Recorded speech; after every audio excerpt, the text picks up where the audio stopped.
يمكن انا واحد من الناس القليله دلوقتي اللي مش مقتنع بصراحه بمبدأ العربيات الصيني، خصوصا البنزين.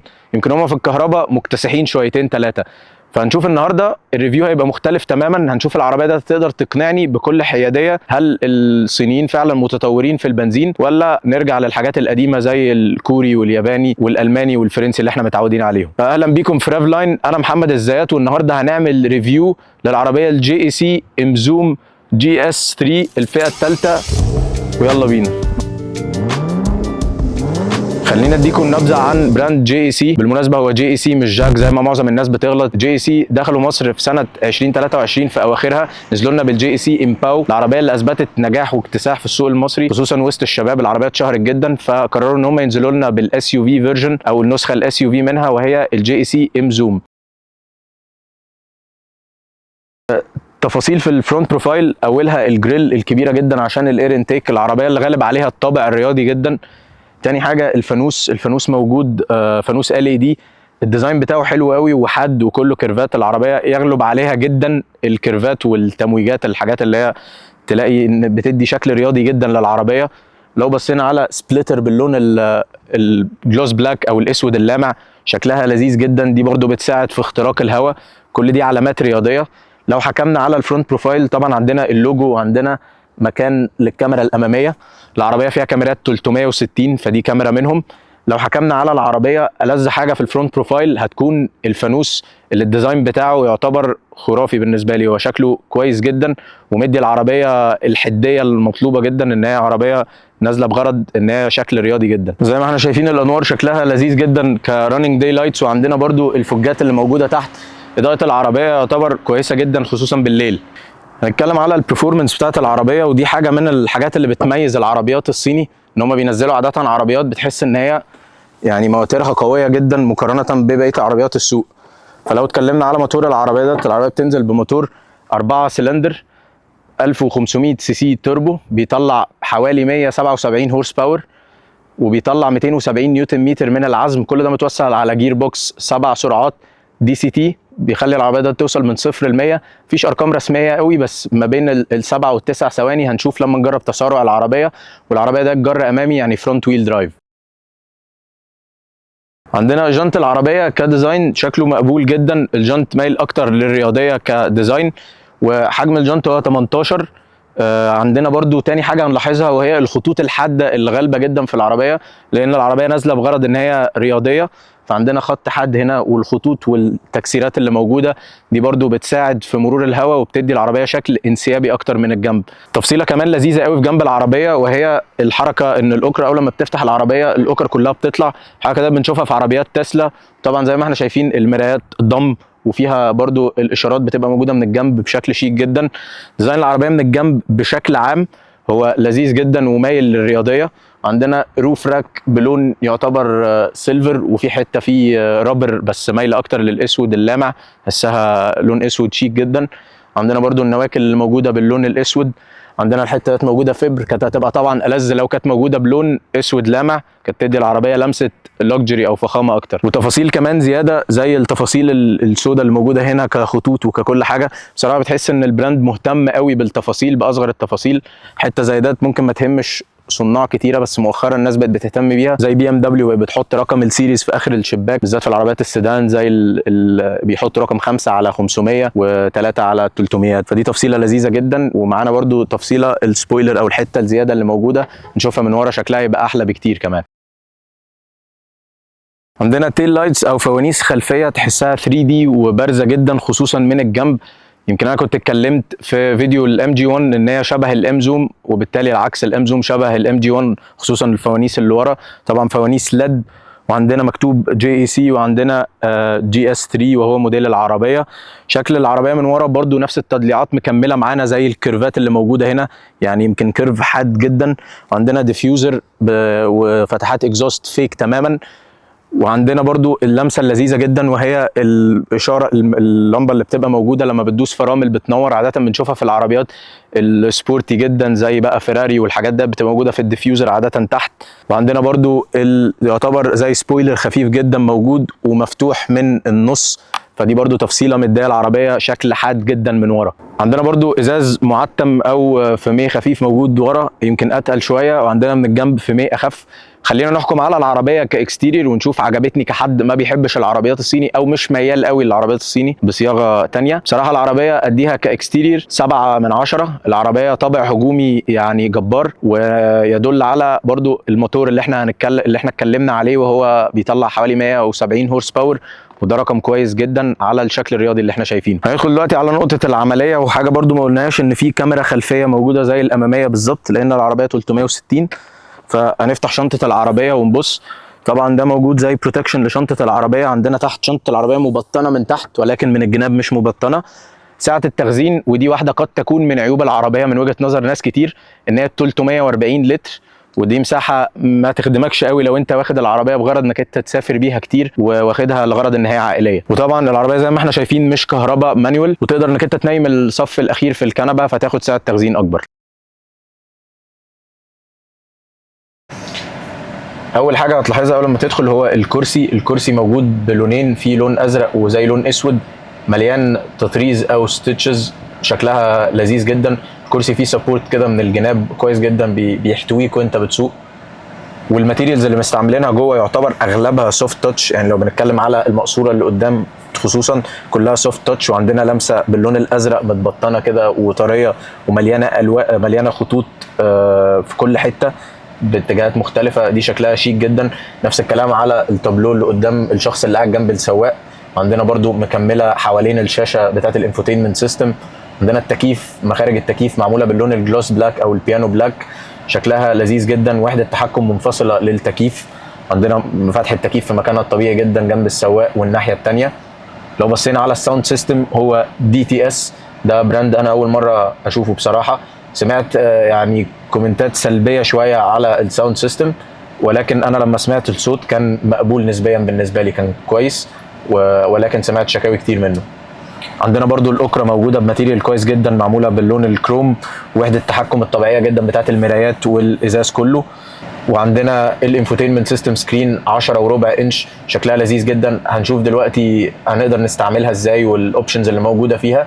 العربيه فيها ابل كار بلاي ولكن ما فيهاش اندرويد اوتو لسبب ما، او انا مش لاقي الاوبشن، فدي حاجه برضو غريبه جدا من شركه JEC. تفصيله كمان وهو الكونسول اللي في النص، وخلينا نتكلم بصراحه يمكن هديهم النقطه ديت كبراند صيني، ده من اشيك الكونسولات اللي في النص اللي انا شفتها العربيه.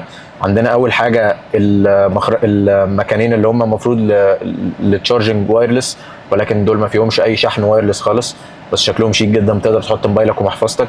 عندنا 2 كاب هولدر شكلهم شيك جدا. وعندنا الفتيس العبقري ده، الفتيس ده بيفكرني بفتايس BMW، نفس الشكل بتاع الفتيس كديزاين، فعندك بتقدر تتحكم في كل حاجه. مفيش زراير للاي اس بي او تراكشن، ومفيش زراير للاوتو هولد، والحاجات دي كلها مش موجوده في الكونسول دوت، فدي برضو حاجه مخففه شويه تفاصيل. وعندنا برضو مساحه تخزين صغيره جدا يتحط فيها الكوينز، موجوده قدام مساحه التخزين الكبيره اللي هي كبيره نسبيا ولكنها برضو متواضعه، ما يعني تقدر تشيل حاجات متواضعه، يعني تقدر تحط مثلا شنطه صغيره او حاجه. وعندنا تطريز برضو موجود ومخدع طري للكوع، نفس الكلام الناحيه الثانيه، المخدع والحته اللي انت بتشد منها الباب، ومساحه تخزين صغيره جدا. ولو اتكلمنا برضو على انظمه الامان، العربيه دي عشان فيها ثالثه بينزل فيها 6 اير باج، الثانيه بينزل فيها 4، الاولى بينزل فيها 2، فدي برضو حاجه كويسه، يعني دي من واحده من امن الفيرجنز اللي ممكن تشتريها من JEC. هنا فتحه السقف طبعا في زي شيد او زي ستاره بتتقفل، احنا فاتحينها وتقدر تفتح فتحه السقف. سقف بانوراما طبعا لازم تفضل متك، مش اوتوماتيك، لازم تفضل دايس على الزرار. فعندنا نص ما تقدرش تفتحه ونص تقدر تفتحه، مساحته كويسه جدا ومكمله لورا. هنقدر نشوف البانوراميك سان روف اكتر لما نرجع في الكنبه اللي ورا. دلوقتي هندخل على الانفوتينمنت سيستم سريعا ونتكلم على الاوبشنز اللي فيه. كاميرا 360 زي ما اتكلمنا، زي ما شايفين نقاء الكاميرا عامل ازاي، دي الكاميرات اللي في المرايات زي ما احنا اتكلمنا عليها بره. عندنا برضو دي الكاميرا اللي قدام، فكل دي اوبشنز لذيذه جدا. ولو بصينا هنلاقي درايفنج مودز، العربيه فيها 3 درايفنج مودز، الكومفورت والسبورت، زي ما شايفين الصوت الغريب شويتين ده. عندنا السيتنجز بتقدر تظبط منه كل حاجه بقى بلوتوث، زي ما قلنا العربيه فيها ابل كار بلاي. وعندك برضو ماي فيكل بتطمن عليها على الحاجات بتاعت العربيه يعني تاير بريشر والحاجات ديت. وعندنا برضو ده الابل كار بلاي. فدي كل حاجه زي ما قلنا ما فيهوش اندرويد اوتو زي ما اتكلمنا، ودي حاجه غريبه جدا. دي كل الاوبشنز. بصراحه الشاشه ريسبونسيف نوعا ما، ساعات بيحصل لاجز خفيفه جدا، تقدر تقفل الاي اس بي زي ما اتكلمنا من هنا، وعندك حاجات عشان لما تبقى سايق على هيل ونازل لتحت او جبل ونازل او حاجات زي كده. عندك الدرايفنج مودز موجوده من هنا برضو. دي كانت كل حاجه في الانفوتينمنت سيستم، بصراحه عملي جدا، وشاشه 10 وربع انش نقائها كويس جدا، والكاميرات نقائها مقبول جدا جدا. دلوقتي هنتكلم على الديجيتال ديسبلاي او العدادات الديجيتال. عندنا بتقدر تغير الفيو لاكتر من حاجه، بصراحه اللي عاجبني فيها بساطتها انها ما فيهاش اوبشنز كتيره. نفس الكلام في الطاره المالتي فانكشن، بتستعمل حاجات بس اللي انت تقدر تعرف منها معلومات عن العربيه. وعندنا كروز كنترول برضو زرار موجود مش هيشتغل غير لما نتحرك. والناحيه الثانيه في الطاره المالتي فانكشن عندنا اوبشنز بتتحكم اكتر في الانفوتينمنت سيستم. فدي كانت كل حاجه في الديجيتال ديسبلاي، انا عاجبني الديسبلاي ده احسن واحد يعني. طاره مالتي فانكشن طبعا بستيتشز موجوده باللون الازرق، شكلها شيك جدا، والطاره يعني طريه نسبيا، وعندنا التحكمات قليله قوي، ودي حاجه محليه العربيه. انا ما بحبش الطاره المالتي فانكشن يبقى فيها زحمه كتير. عندك اوبشن بتغير منه الفيوز، وعندك اوبشن انك انت تطلع وتنزل عشان تغير الديسبلاي، وعندك زرار الكروز كنترول. الناحيه الثانيه انفوتينمنت سيستم، تقدر تستقبل الكولز وتعلي وتوطي. فدي ألذ حاجه، ما عندناش بادل شيفترز. العربيه يعني عمليه جدا كاستعمال. كانتيرير في الكابينه الاساسيه اللي هي الكابينه اللي قدام، ادي العربيه برضو نفس الكلام 6 ل 7 من 10. العربيه عمليه جدا، ما فيهاش افتكاسات كتير زي ما بنشوف من عربيات صيني.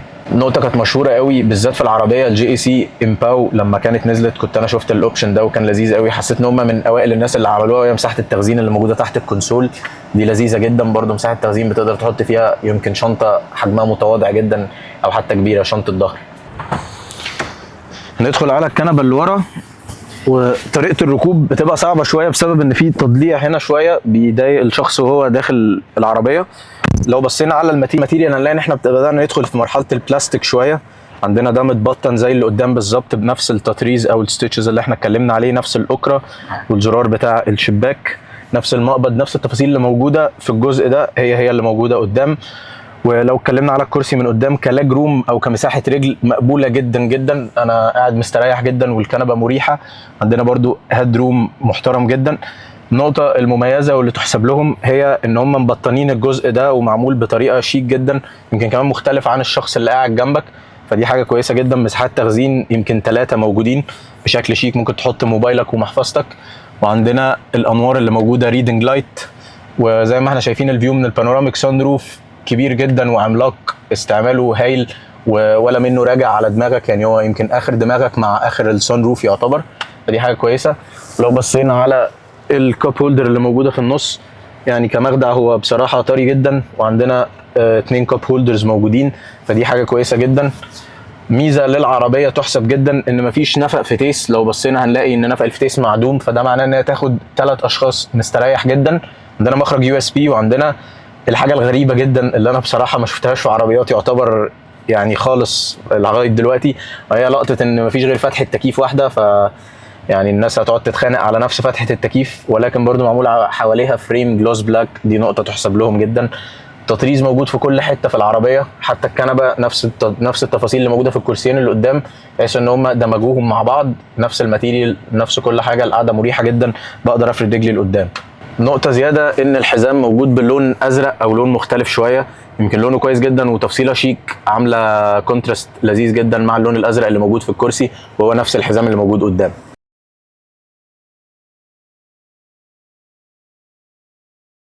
دلوقتي هندخل على التست درايف، واول تعليق عندي هو ان الطاره خفيفه جدا، ودي ميزه كويسه، والطاره بتلف يعني يمكن اكتر من لفه، ده بيخليك تلف في نطاق اضيق، فدي حاجه كويسه جدا بصراحه. يمكن ما بقتش موجوده في عربيات، ما بتبقاش موجود فيها الاوبشن ده، بتحس ان نطاق اللفه بيبقى اضيق.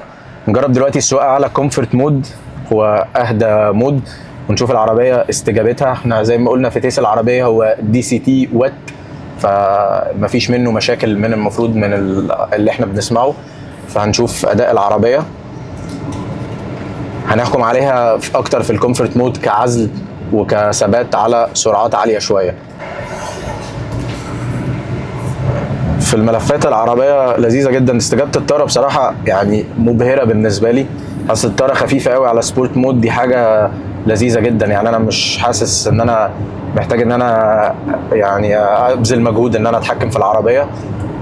دلوقتي على سرعات صوت العزل كويس جدا، يمكن بسمع شويه من صوت الاسفلت بصراحه، يعني مش حاسس ان العزل تماما يعني نسبته لو قلنا من النسبه في المية هنقول ان العزل مثلا موجود 70%، 70 ل 75%، ودي نسبه كويسه قوي بالنسبه لفئه العربيه.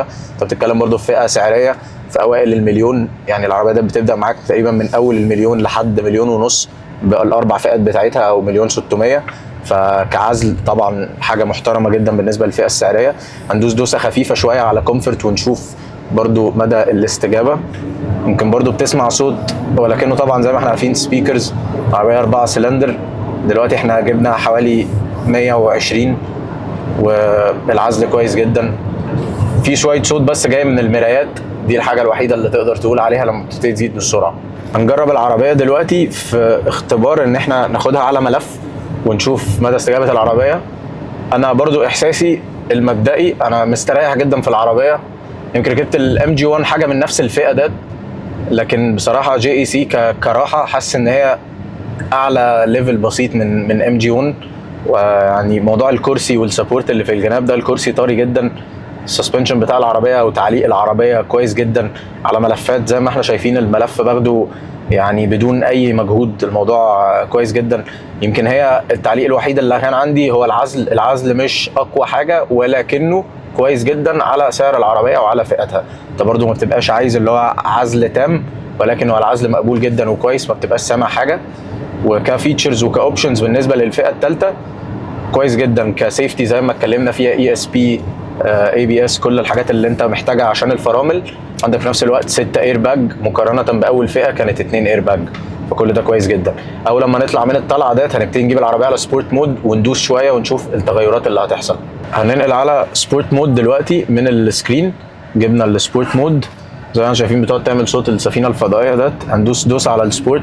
التغيير طبعا اكيد الطاره بتتقل شويتين زي ما احنا شايفين عشان الهاندلنج، وعندك برضو الصوت بيعلى شويه. اعلى فيرجن منها اللي هو الار ستايل، صوت الاكزوست فيه بيبقى خرافي. فاحنا عندنا برضو دلوقتي بقينا على 120. صوت العزل كويس جدا عامه، يعني برضو انا تمام، انا مرضي جدا بالعزل. والعربيه على كيرفات وكده، احنا دلوقتي بقينا على حوالي 140. ثبات العربيه كويس جدا في ملف، والسسبنشن كويس جدا، متعامل مع الملف باحسن طريقه ممكنه. فدي كلها حاجات كويسه. العربيه مريحه جدا، حاسس بالذات على سفر. فعلى سبورت العربيه كويسه جدا، وبرده العزم كويس جدا. يعني يمكن انا دلوقتي دايس العربيه عزمها كويس جدا، وفي نفس الوقت الفتيس الدي سي تي استجابته هايله على السرعات. دلوقتي هنجهز اللونش كنترول نشوف تسارع العربيه، عشان انا سمعت ارقام كتيره صراحه ما بين ال7 وال9 ثواني. انا اكيد ميال طبعا لل9 ثواني. العربيه 177 هورس باور، ولكن مش حاسس بصراحه موضوع ال7 ثواني ده. 7 ثواني ده رقم قليل. فدلوقتي هنوقف العربيه ونقفل التكييف تماما، وهندوس فرامل العربيه على سبورت مود. هنشوف العربيه هتجيب من 0 ل 100 في قد ايه.